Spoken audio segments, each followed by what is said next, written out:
기도하옵나이다. 아멘. 올해가 이제 새 첫 주일 예배입니다. 소구 영신 예배 때도 말씀드렸지만 하나님은 첫 것은 내 것이라고 했습니다. 그리고 첫 것을 하나님이 굉장히 기뻐하십니다. 이 올해 52주 동안의 첫 번째 주일 하나님 앞에 예배 드리러 온 우리 모든 성도에게 하나님이 이런 놀라운 신령한 복들을 주셔서 또 육신의 복도 다 주셔서 한 해 동안 여러분 건강하시고 기도하는 모든 것들이 응답되고 자녀들이 다 형통하는, 그래서 우리 연말에는 하나님께 간증거리가 많은 그런 인생들 다 되시길 주의 이름으로 축원합니다. 네. 여러분, 하나님은 어떤 분이실까요? 질문을 간단한 걸 한번 해볼게요. 하나님은 어제나 오늘이나 동일하실까요? 다를까요? 동일하시죠. 하나님은 어제나 오늘이나 동일하십니다. 왜 하나님이 어제나 오늘이나 동일할까요? 수천 년 전이나 오늘이나 동일한 이유가 뭡니까? 하나님에게는 과거가 없으시고 미래가 없으시고 언제나 무엇이죠? 현재만 계십니다. 그래서 시간을 창조하신 하나님은 시간에 구속되시는 분이 아닙니다. 여러분, 시간과 공간에 구속되어지는 것은 이 세상에 사는 모든 것들이 시간과 공간에 지배되지만 하나님은 시간과 공간을 초월해 계시죠. 그래서 하나님에게는 시간의 흐름이 없어요. 언제나 현재십니다. 그렇기 때문에 구약에 나타난 하나님이나 지금의 하나님이나 언제나 현재시고 동일하신 겁니다. 구약에 나타나신 하나님, 신약에 나타나신 하나님, 오늘날 우리에게 현재적으로 역사하시는 하나님은 동일한 하나님이시기 때문에 여기에서 우리가 뭘 발견할 수 있습니까? 하나님이 동일하시고 항상 현재적이기 때문에 구약에 하나님이 하신 모든 약속 또한 오늘날도 여전히 어떻지요? 유효한 하나님의 약속인 겁니다. 그래서 하나님이 우리에게 주신 뜻과 약속은 현재적으로도 동일하고 변함이 없으십니다. 믿습니까? 그래서 구약 성경을 볼 때 이건 하나님이 옛날에 약속한 것, 옛날이라는 우리 사람에게만 옛날이죠. 하나님에게는 항상 현재입니다. 내게 하시는 약속입니다. 그러면 하나님이 신구약을 통해 우리에게 나타내 주신 하나님의 여러 가지 뜻 가운데 하나님이 최고로 기뻐하시고 인간이 하나님께 드릴 수 있는 최고의 영광이 여러분 무엇일까요? 여러분이 하나님 앞에 내가 영광을 돌린다고 할 때 무엇으로 드려야 하나님이 최고의 영광을 받으실 수 있겠습니까? 그게 뭡니까? 예배죠. 왜 그런지 아시나요? 예배를 하나님이 왜 이렇게 귀하게 여기시는가 하면 우리를 창조하신 목적이기도 하고요. 구원하신 목적도 예배를 받기 위해서입니다. 출애굽기에도 보면 이 백성을 나를 예배하기 위하여 구원해 냈다 그랬습니다. 그리고 우리를 지으신 것도 이들을 통하여 찬송을 받기 원하셔서 우리를 지으셨다 그랬습니다.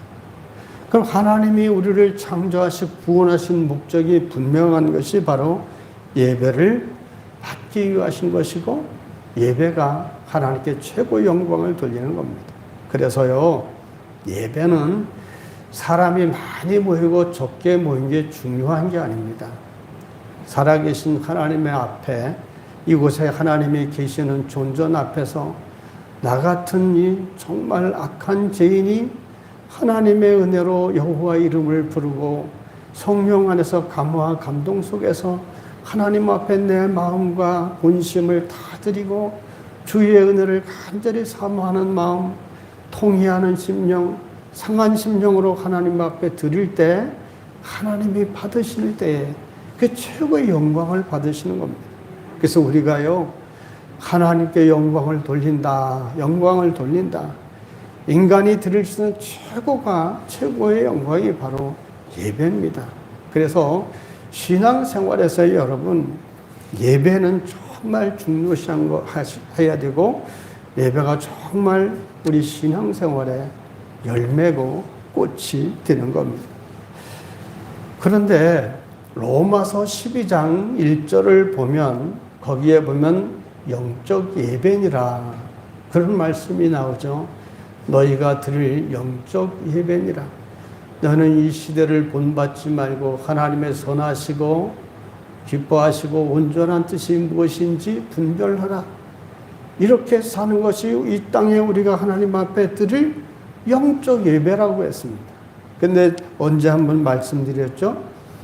여기서 영적 예배란 영어로 말하면 스피리추얼 워십이 아니라고 그랬습니다. 영으로 드리는 이 예배가 아니라고 그랬습니다.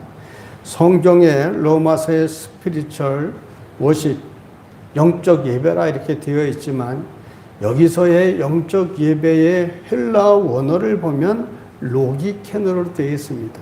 로기켄이란 영어에 어떻게 되어 있느냐 하면 리저너블, 무슨 말인지 잘 모르시겠지만 합리적인 것, 이상적인 것, 이런 뜻이에요. 그래서 하나님께 드릴 마땅한 영적 예배는 합리적이고 이상적인 예배를 말하는 거예요. 무슨 영에 잔뜩 휘둘려가지고 제정신없이 드리는 예배가 아니라 합리적이고 이성적으로 드리는 예배가 영적 예배인데, 이것은 뭘 가리키는가 하면요, 하나님이 시대를 분별하라 그랬습니다. 하나님의 선하시고 기뻐하시고 온전한 뜻이 무엇인지를 깨달아. 이게 하나님께 드릴 온전한 영적 예배라는 얘기는 우리 실생활 속에서 삶으로 드리는 예배를 말합니다. 그래서 예배란 크게 두 가지를 나눈다고 했죠.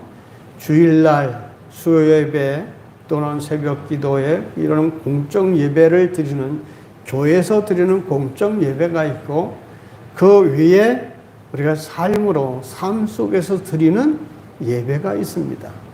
그래서 하나님은 이 공적 예배도 굉장히 중요시 여기시지만 특히 삶으로 드리는 예배를 기뻐하십니다.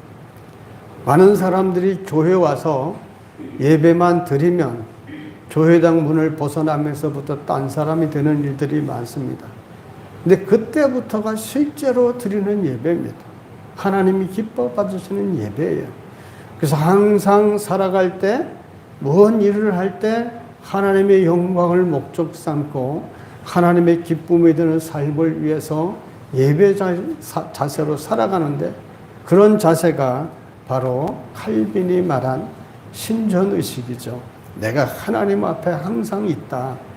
내가 하나님의 존전 앞에 서 있다라는 생각을 잊지 않으면 말이나 행동이나 생각이나 우리가 함부로 할 수 없지 않습니까? 이런 영적 예배를 하나님 앞에 온전히 드리는 자에게 하나님이 정말 이 예배를 기뻐 받으시고 예배를 통해서요, 신령한 복과 땅의 기름짐을 우리에게 주시는 겁니다. 그래서 여러분, 예배에 성공하면 인생도 성공한다고 하지 않습니까? 예배에 성공한다는 게 뭔지 여러분 아시나요?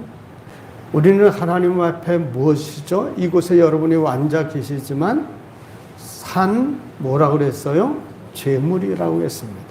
산 제물이란 내가 살아있는 상태로 하나님이 받으시는 걸 말해요. 내가 온전히 하나님 앞에 연락되어져서 내 모든 것이 하나님 앞에 드려졌을 때 하나님이 흠향하시면 그게 성공된 예배고, 그 인생에는 하나님의 영적인 것과 이 땅의 육적인 모든 것 잘 되게 하시는 은혜가 있습니다. 그게 요한삼서 2절에 말씀하는 거죠. 그런데 여러분, 오늘 말씀 중에 중요한 게 있습니다. 문제라고 하면 예배라고 해서 하나님이 다 받으시는 예배가 아니라는 걸 알아야 됩니다. 하나님 기뻐 받으시는 예배도 있지만 하나님이 싫어하시고 예배하는 사람조차도 받지 않는 예배가 있습니다. 여러분, 예배자의 가장 중요한 포인트가 뭘까요? 예배는 누구를 향한 것입니까? 누구를 향한 예배입니까? 하나님을 향한 겁니다. 인간을 위한 예배가 절대 아닙니다. 예배는 하나님을 기쁘게 하고 하나님을 경배하고 경외하고 찬양하는 시간입니다. 하나님이 기뻐하셔야 돼요. 그런데 사람들의 태도는요, 나한테 초점을 맞춥니다. 내가 즐거워야 되고, 내가 기뻐해야 되고, 내가 예배를 통해 내가 뭐가 달라, 좀 마음이 변화되어지길 바라는 겁니다. 여러분, 나를 위한 예배가 아닙니다. 예배는 하나님이 받으시는 거예요. 그래서 어떤 경우라도요, 여러 가지 예배 형태들이 있지만 인간을 위하고 인간의 기쁨을 위한 예배가 아니라 하나님을 위한 예배라야 참된 예배임을 알아야 됩니다. 그러면 하나님 앞에 내가 연락되어지는 산 제물로서의 예배가 하나님 앞에 성공되어지면, 하나님이 우리 예배를 각자 받으셨으면 하나님이 우리에게 뭘 베푸실까요? 나타나는 여러 현상들이 있죠. 마음에 하나님의 기쁨과 평안과 즐거움과 감사가 있습니다. 영혼이 그야말로 잘 되는 복이 옵니다. 영혼이 잘 되어지면 영혼의 지배를 받는 육신은 건강하게 되죠. 육신이 건강하고 영혼이 잘 되니 우리 육신으로 하는 일들도 잘 되는 겁니다. 그렇기 때문에 여러분, 예배가 이렇게 하나님 앞에 드려져서 내가 연락되어주는 예배가 하나님께 드려졌을 때 그게 바로 인생이 성공한 것이고 그게 가장 신앙의 기본이 되어야 되는 겁니다. 우리는 사람들이 착각을 합니다. 어떻게든지 자기 멋대로 예배를 드리면서 하나님이 내 예배를 받으셔야 된다라고 하나님께 협박하는 것 같은 사람들이 많습니다. 예배라는 형식을 취해가지고 아무렇게나 하면서도 하나님이 예배를 받아주시길 강요하는 것, 이건 협박이죠. 그런 예배는 하나님이 받지 않습니다. 여러분, 오늘 말씀에 그 중요한 내용이 나오지 않습니까? 잘 아시는 가인과 아벨입니다. 이 중요한 포인트는 가인과 아벨을 통해서 예배에 관련돼서 이 세상에 최초로 일어난 사건이 바로 이 가인과 아벨의 예배 사건입니다. 가인과 아벨은 아담과 하와가 범죄한 다음에 에덴 동산에서 쫓겨나지 않았습니까? 그리고 처음 낳은 아들이 가인입니다. 그리고 이 두 아들들의 출생에 대한 설명이 성경에 기록된 것이 좀 다른 것을 발견할 수 있는데요. 창세기 4장 1절에 보면 이렇게 말합니다. 아담이 그의 아내 하와와 동침하매 하와가 임신하여 가인을 낳고 이르되 내가 여호와로 말미암아 등남하였다 하니라. 분명히 여호와로 말미암아 등남하였다. 이 감사해서 하나님께 이렇게 고백하지 않습니까? 근데 여러분 2절을 보면 2절은 어떻게 되어 있나요? 아벨에게는 그냥 가인의 아우 아벨을 낳았다. 이렇게만 기록되어 있습니다. 똑같은 아들을 낳았는데 아담과 하와는 큰 아들을 가인을 낳았을 때는 하나님으로부터 내가 등남 아들을 얻었다. 감사했습니다. 그런데 둘째 아들 아벨을 낳을 때는 그냥 그의 아우 가인의 아우 아벨을 낳았다. 이렇게만 되어 있습니다. 출생에 있어서 가인이 더 중요한 아들처럼 그렇게 강조되어 있지 않습니까? 두 사람의 직업이 다르죠. 가인은 농사를 짓고 아벨은 양을 쳤습니다. 그러다가 가인은 땅의 소산으로 제물을 삼아서 여호와께 드렸고 아벨은 양의 첫 새끼와 기름으로 하나님께 예배를 드렸습니다. 그런데 이상하게도 하나님께서는 아벨과 그의 제물은 받으셨지만 가인과 그의 제물은 받지 않으셨습니다. 여기서 우리에게 깨닫게 하시는 것이 있습니다. 그게 뭡니까? 무조건 예배라고 하면 하나님이 다 받으시는 것이 아니다라는 사실입니다. 하나님의 이름으로 예배자들을 모아놓고 인간 잔치를 벌이는 일들이 얼마나 많은지 모릅니다. 이게 코미디언장인지 무슨 오락장인지 모르는 이 시대의 예배가 이렇게 많이 이상하게 변질됐습니다. 그런 것은 하나님이 받으시지 않습니다. 하나님이 받으시는 제물도 있지만 하나님이 받지 않는 제물도 있습니다. 우리도 하나님이 받으시기에 하나님 앞에 드리는 예배자로서의 받으시는 사람이 되어야 됩니다. 하나님이 받으시는 예배가 있지만 하나님이 받지 않으시는 예배가 있다는 사실은 우리에게 참 놀라운 사실, 그리고 우리가 드린 예배를 좀 더 심각하게 생각하게 해줍니다. 그러면 하나님이 왜 받지 않으시고 받으시는 예배가 있을까요? 왜 하나님이 어떤 예배는 받으시고 어떤 예배는 하나님이 받지 않으십니까? 하나님이 어떤 분입니까? 하나님은 인격체십니다. 인격체이시기 때문에 그런 겁니다. 하나님 마음에 들면 예배를 그래서 받으시지만 하나님 마음에 들지 않으면 그 예배를 거절하시는 겁니다. 하나님이 사람을 차별하시기 때문이 아니라 하나님이 그 하나님 앞에 예배하는 자의 중심을 보시기 때문이죠.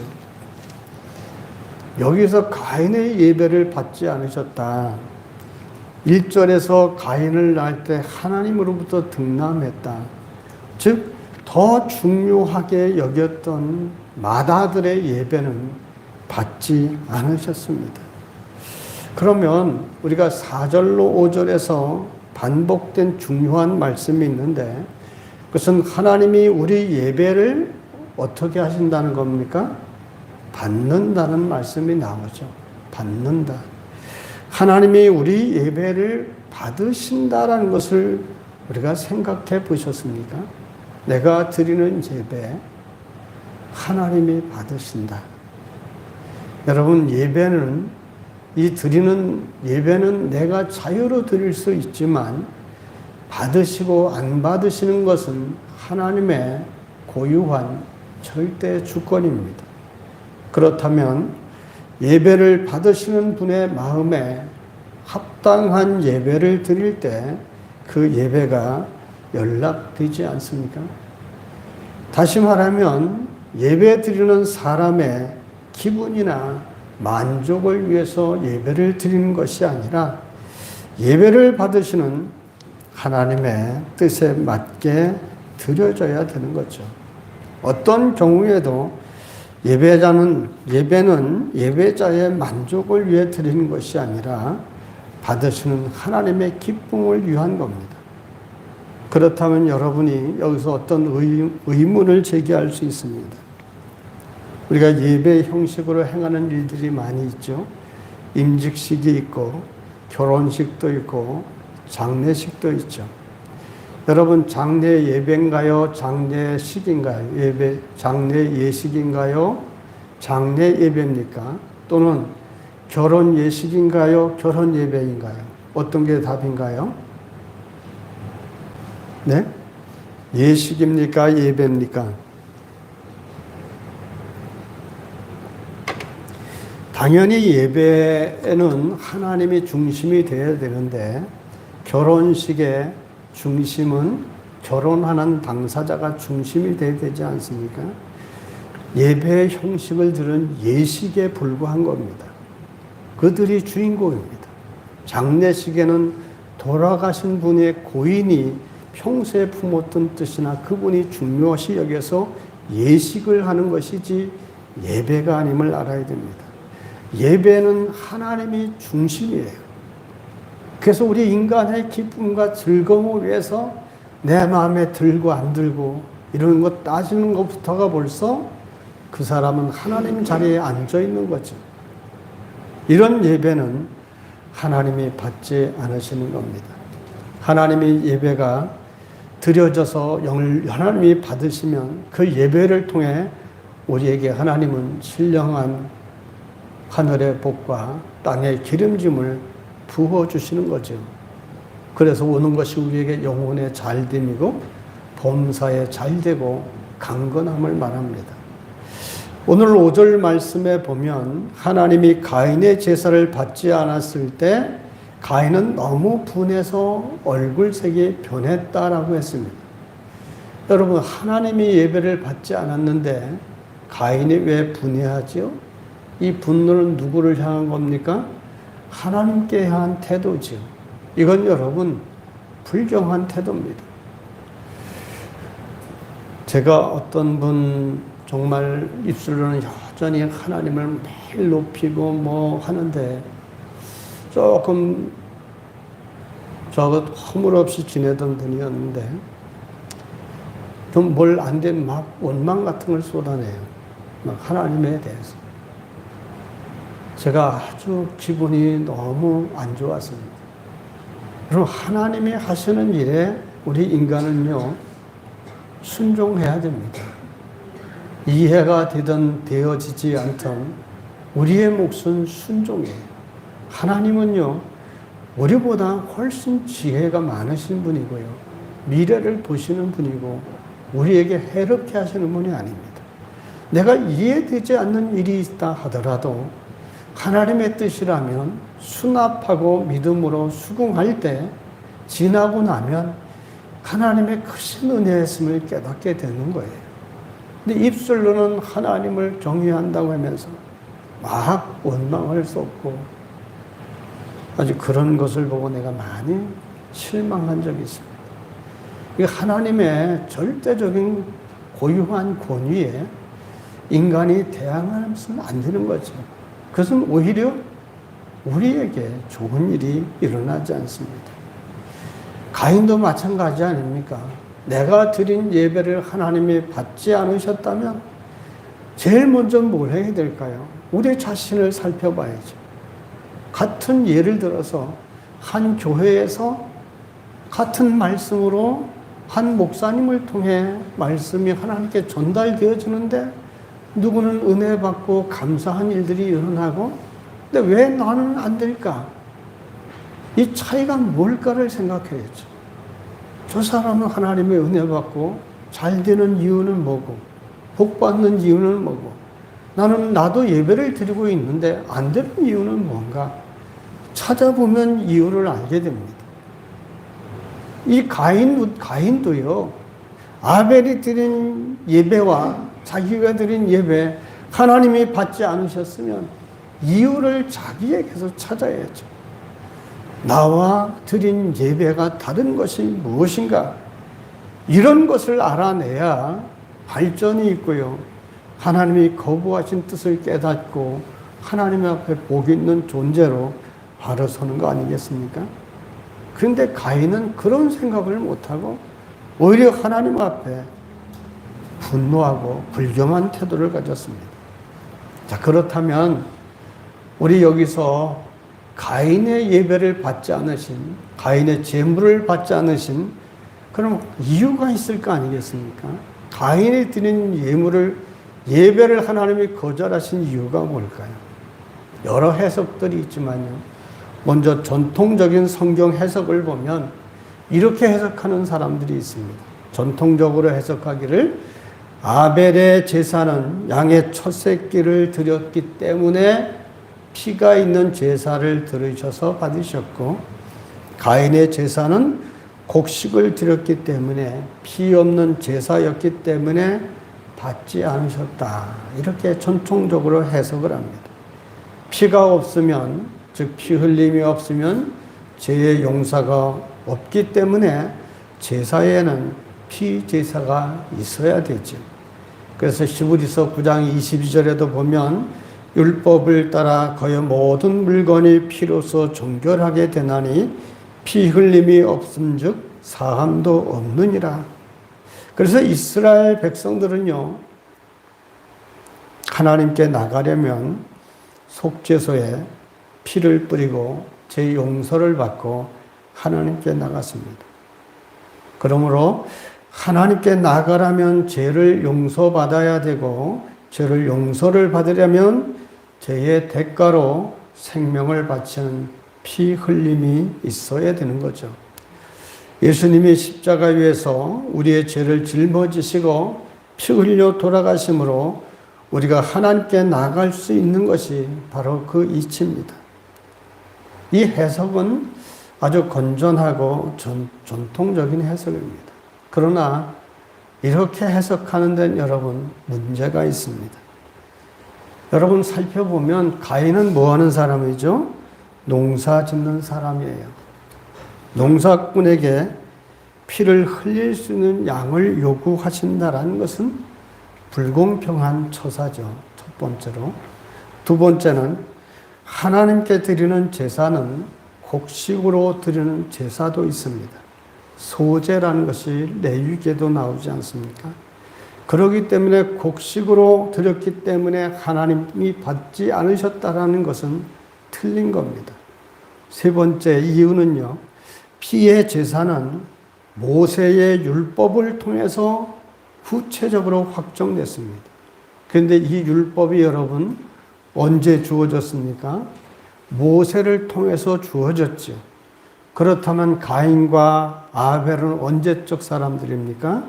모세보다 훨씬 옛날 사람들입니다. 그런 가인과 아벨의 행위를 후대의 모세 율법으로 판정한다라는 것은 시기적으로 맞지 않는 오류가 됩니다. 그러면 가인의 제사를 받지 않으시고 아벨의 제사를 받은 그 이유가 뭘까요? 이게 핵심 포인트죠. 그러면 이런 곡식을 드렸기 때문도 아니고 피 없는 제사를 드렸기 때문도 아니라면 받지 않은 이유가 뭘까요? 한 가지입니다. 여러분, 예배는 우리 몸과 마음과 생각과 온 힘을 쏟아서 드려야 되는 그 예배, 그게 예배입니다. 예배는 그래서 쉬운 말로 여러분 정성이죠. 정성이란 뭐예요? 손을 빌고 비는 것이 아니라 내 마음을 다하여 드리는 걸 말합니다. 그래서 예수님도 말씀하셨죠. 하나님 앞에 신령과 진정으로 드려라.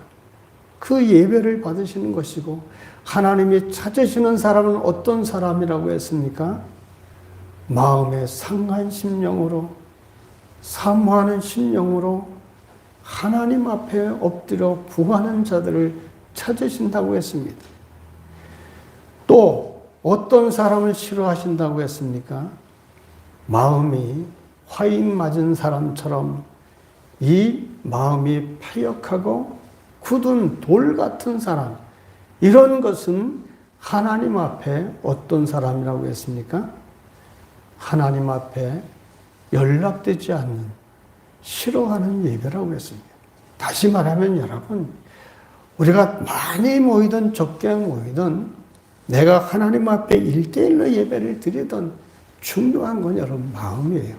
이 예배에 내 마음이 얼마나 담겨 있는가, 내 이 예배에 얼마나 하나님을 사랑하고 그 은혜를 사모하고 나를 드리려는 모든 것이 담겨 있는가, 이게 핵심 포인트입니다. 이게 없으면 안 되는 거예요. 왜 이런 말씀이 나오는가? 우리 3절과 5절을 같이 볼까요? 3절과 5절 시작. 세월이 지난 후에 가인은 땅의 소산을 제물로 삼아 하나님 여호와께 드렸고 아벨은 자기도 양의 첫 새끼와 그 기름으로 드렸더니 여호와께서 아벨과 그의 제물은 받으셨으나 가인과 그의 제물은 받지 아니하신지라 가인이 몹시 분하여 안색이 변하니. 아멘. 이 말씀에서 보면요, 가인은 땅의 소산을 제물로 드렸습니다. 처음 익은 것으로 하나님께 드리는 것이 좋죠. 근데 이것이 처음 소산이라는 말이 없습니다. 여러분, 우리가 하나님을 최고로 생각하면 내가 있는 것 중에서 가장 좋은 것을 드리죠. 그게 하나님을 대하는 태도 아닙니까? 내가 하나님을 이렇게 존중합니다라는 태도입니다. 아무리 이 당시 율법이 없었다 하더라도 가인이 정말 하나님을 최고로 생각하고 존중한다면 땅의 소산 중에 아무 것이나 잡히는 대로 드리는 것이 아니라 첫 번째 처음 수확한 것이 얼마나 기쁘겠습니까? 이걸 드렸어야 마땅하죠. 이게 없었던 겁니다. 그런데 아벨은 어떻습니까? 첫 새끼라고 했습니다. 그리고 그 기름으로. 예배의 형식과 율법이 없었을 때 아벨은 생각하는 게 다른 거예요. 첫 새끼를 드렸어요. 이게 얼마나 소중합니까? 그리고 기름까지 하나님께 드렸습니다. 그렇게 드리라는 율법이 없었어요. 이 얘기는 예배할 때 아벨은 이 정도로 하나님께 온 힘과 마음과 정성을 다 쏟았다는 거예요. 이런 예배를 하나님이 받으신 것이죠. 예를 들면 하나님 앞에 예배하는 태도가 우리 예배자의 모습에서 나옵니다. 거지가 여러분 밥 얻으러 오면 옛날에 어떻게 합니까? 밥 새로 따뜻하게 지어가지고 잠깐만 기다리세요 해서 드립니까? 그냥 있던 밥, 먹다 남은 밥 바가지에 담아주죠. 그래도 거지는 감사합니다. 복 많이 받으십시오. 라고 가죠. 근데 여러분, 시아버지가 오면 어떻게 할까요? 배고프다고 시아버지가 오셨으면 잠깐만 기다리세요. 라고 먹던 밥 갖다 드리나요? 먹던 밥이 많이 남아 있어도 따뜻하게 해서 정성을 다해서 시아버지께 갖다 드리지 않습니까? 예배 드리는 우리의 태도가 이래야 됩니다. 그래서 우리가 예물을 하나님께 드려도 호주머니에 막 구겨진 거 아무거나 막 갖다 이렇게 드리는 것이 아니라 옛날 어른들을 보면, 우리 어머니도 보면 헌금을 드리려면 일주일부터 이 다리미로 때리고 이래가지고 갖다 드리는 거예요. 거기에 다리미로 다린다고 해서 10,000원짜리가 100,000원짜리가 되는 건 아닙니다. 그러나 액수는 같을지라도 그 마음씀은 훨씬 큰 거죠. 하나님이 그 마음을 보시잖아요. 이 중심을 보시는 거예요. 그래서 이 예배가 이렇게 중심으로 드리는 걸 하나님이 받으셨다라는 거예요. 이 예배를 우리도 하나님 앞에 드릴 때 여러분 되고 말고 드리지 말고 꼭 예배 전에 일찍 오셔서 주실 말씀, 은혜를 사모하고 그리고 준비된 자세로 예배를 드리는 것, 이것이 중요합니다. 두 번째 이유가 있습니다. 예배는요, 이렇게 교회당 안에 서면 예배가 아니라 그랬죠. 예배는 삶인 거예요. 오늘 4절로 5절에 보면 아벨은 자기도 양의 첫 새끼와 그 기름으로 드렸더니 여호와께서 가인과 그의 제물은 받으셨으나 가인과 그의 제물은 받지 아니하신지라 가인이 몹시 분하여 안색이 변하니. 이 말씀이 있습니다. 여러분 오늘 잘 살펴보면 가인이 그 제물만 받지 않으시는 게 아니라 가인마저도 받지 않으셨습니다. 또 아벨은 아벨의 제물만 받으신 거 아니라 제물을 드리는 아벨까지도 하나님이 받으신 겁니다. 다시 말하면 제물 자체보다도 제물을 드리는 사람의 삶을 아주 중요시 여긴다는 겁니다. 그렇기 때문에 예배란 예배 드리는 한 시간도 우리가 집중하고 온갖 정성을 다해 하나님께 드려야 되는 것이 마땅하지만 엿새 동안 하나님 앞에 삶으로 드리는 우리 예배도 굉장히 중요함을 알아야 됩니다. 그래서 주일 예배란 일주일의 삶의 결산이어야 되는 거고 또 새로운 삶을 나가는 출발점이 되어야 되는 겁니다. 우리가 하나님 앞에서 예배 드리는 것은 교회 안에서의 예배 시간 드리는 이런 모든 예배의 순서도 중요하지만 한 주간 동안 하나님 앞에서 일터에서 또 삶 가운데서 하나님을 존중하고 그 말씀을 따라 사랑하고 섬기며 사는 삶이 중요하시기 때문에 그 예배를 받으시는 하나님이 우리에게 복을 더하시는 겁니다. 자, 그러면 가인과 아벨의 삶이 어떠했나를 살펴보면요. 5절을 보면 가인과 그 제물을 하나님이 받지 아니하시자 가인의 안색이 몹시 분했다. 화가 나서 얼굴색이 변했다는 겁니다. 똑같은 예배를 드렸는데도 거절되니까 얼마나 인간적으로 속상하겠습니까? 그러나 그렇다면 자신을 돌아봤어야 되는데 이 돌아봄이 없어서 하나님이 7절에서 하시는 말씀이 있습니다. 우리 7절 같이 봅시다. 내가 선을 행하면 어찌 낯을 들지 못하겠느냐. 선을 행하지 아니하면 제가 문에 엎드려 있느니라. 제가 너를 원하나 너는 죄를 다스릴지니라. 한마디로 지금까지 가인의 삶을 살펴본 하나님이 잘못된 삶을 가인이 살고 있다고 판단하신 말씀입니다. 내가 잘했으면 왜 낯을 못 들겠느냐 그 얘기죠. 예수님도 마태복음 23장 35절에 하신 말씀이 있습니다.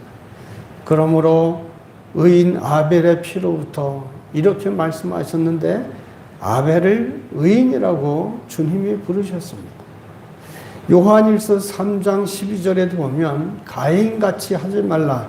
그는 악한 자에게 속하여 그 아우를 죽였으니 가인의 삶은 악했다라고 평가가 됩니다. 가인은 하나님 앞에서 형편없는 삶을 살았던 겁니다.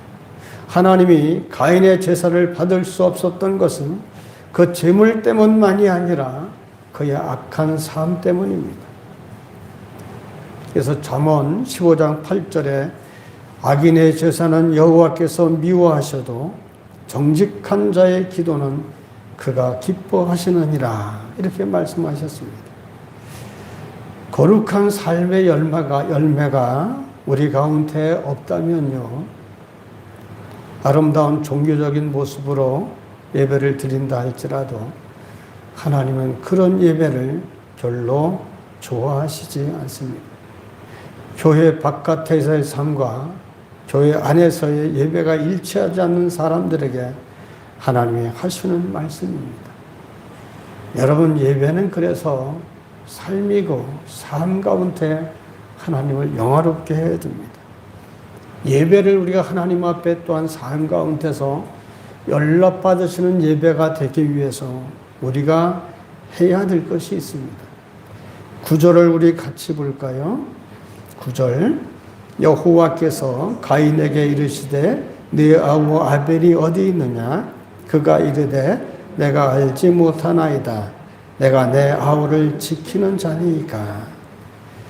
지금 가인은 아벨을 죽이고 모른다고 거짓말하고 있지요. 주님은 마태복음 5장 23절로 24절에 이렇게 말씀합니다. 그러므로 예물을 제단에 드리려다가 거기서 네 형제에게 원망 들을 만한 일이 있는 것이 생각나거든 예물을 제단 앞에 두고 먼저 가서 형제와 화목하고 그 후에 와서 예물을 드려라. 여기서 먼저라는 단어는 무엇보다 먼저라는 거죠?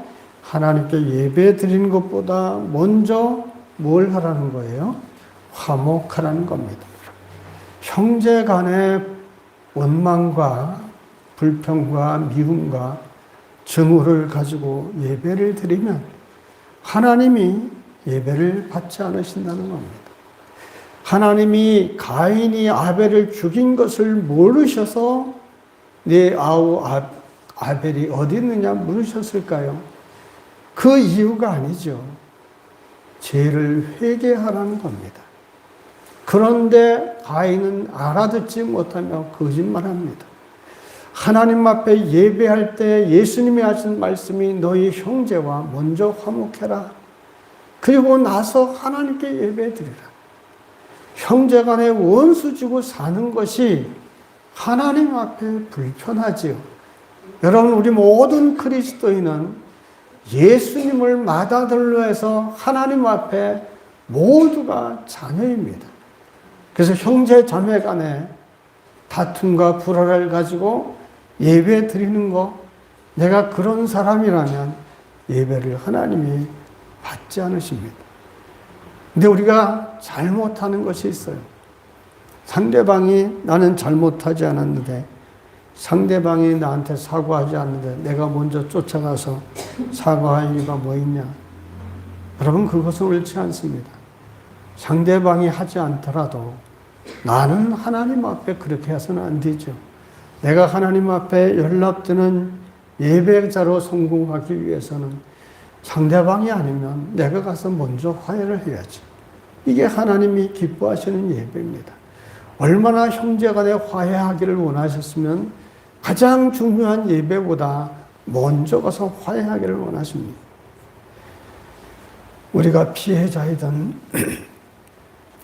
가해자이든 상관없이 먼저 다가가셔서 새해부터는 하나님 앞에 모두가 꺼리낌이 없는 화목한 인간관계를 가지시고, 그래서 하나님 앞에 모두가 연락되는 그런 예배자로 성공하셔서 하나님이 우리 영혼이 잘됨 같이 범사에 잘되고 여러분의 일터와 생업에 하나님이 복을 주시고 자녀들이 다 형통해서 자녀들의 앞길에 평평대로가 열리는 신년의 놀라운 하나님의 복들이 넘치시길 주의 이름으로 축원합니다.